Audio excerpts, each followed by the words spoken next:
Hello and welcome to another edition of Titans Review Corner. We're doing my absolute favorites this week, and though I do have a lot of them, we're at the very top right now in my book. I just recently was able to finally finish all of the episodes of Stargate SG-1. Now, I got this box set much earlier last year. I don't remember. I got it for a really good deal because it was used. And I was like, alright, I'm going to do this. So I'd set a task and I would, finish multiple episodes within a couple of days. So then I finally got to the final season, and it was around DragonCon when I had my pretty box signed. I was trying to actually watch some of the episodes while I was there, and the DVD player in the hotel room was like, I don't want to work, so I got through like one episode and that was it. So I still had 11 more to finish, which I finally got to do. So now I can review this properly. I have seen all 200 plus episodes. I don't remember exactly how many. This series, if you love sci-fi, exploring other worlds, other cultures, other people types, aliens, explosions. There is nothing this show didn't accomplish in its longevity. They go through several really interesting and unique bad guys, especially Ball. For being a bad guy, he is like the best bad guy that I've seen in a very long time. Even to the end, my friend. Let's see here. The main characters, which is, Jack, Daniel, funny, Teal'c, Samantha, they're pretty solid through most of the series. It's just usually the four of them and then the surrounding cast until season 6, when the actor that played Daniel decided he wanted to do something else, so he was gone for pretty much most of 6th season. That caused kind of an uproar among fans, and he was petitioned to come back to the project, which I find interesting. Now, he's a really nice guy. I got to meet him. And I hope that he realizes that Daniel Jackson's probably going to be his legacy, but he's an amazing actor, and you get to see that, especially in a couple of the later episodes. I believe it was something like season 8. There was a really awesome episode. It's either 7 or 8. And then Jack was on through season 9, 10, and then due to, I'm guessing, maybe his age, I'm not gonna say for sure, he decided to only come on the project sometimes, which is fine and understandable, though the core cast is really what kept this series for going on for as long as it did. When they started switching out some of the characters, it lost a little of the momentum, but as you can see, 10 full seasons is pretty good. I'm trying to think of what else I could possibly say about this series.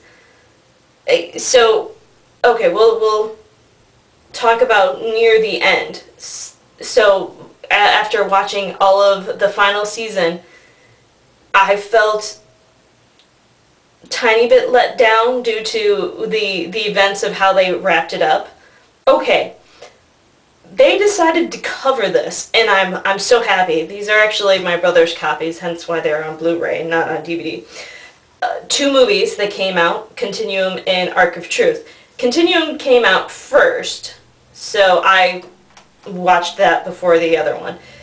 And it actually covers one of the loose ends of the TV series left open, doing it rather well.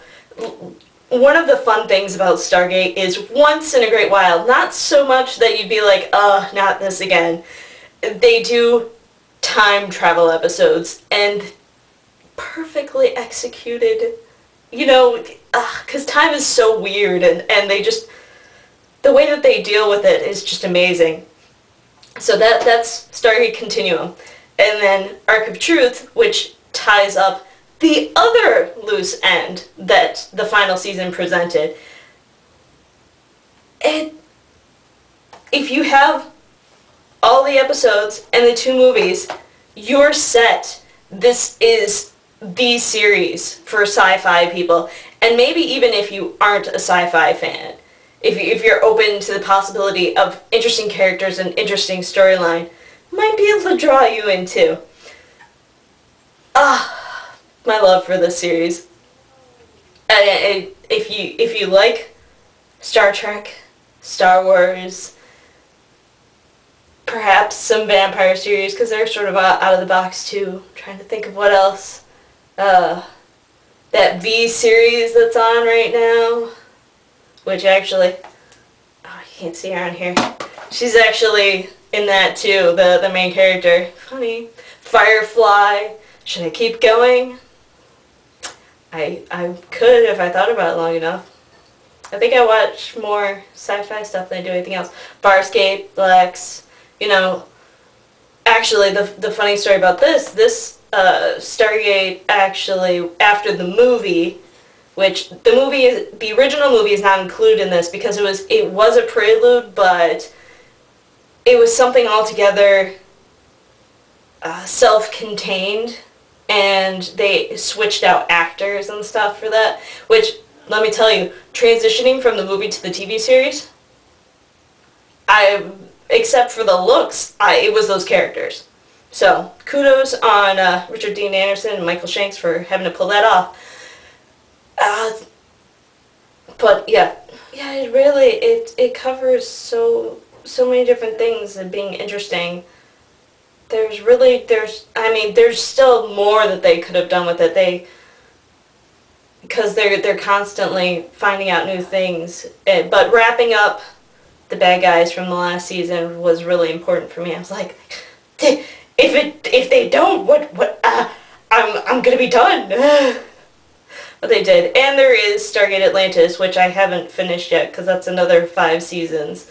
And I don't know if it's up on Netflix anymore.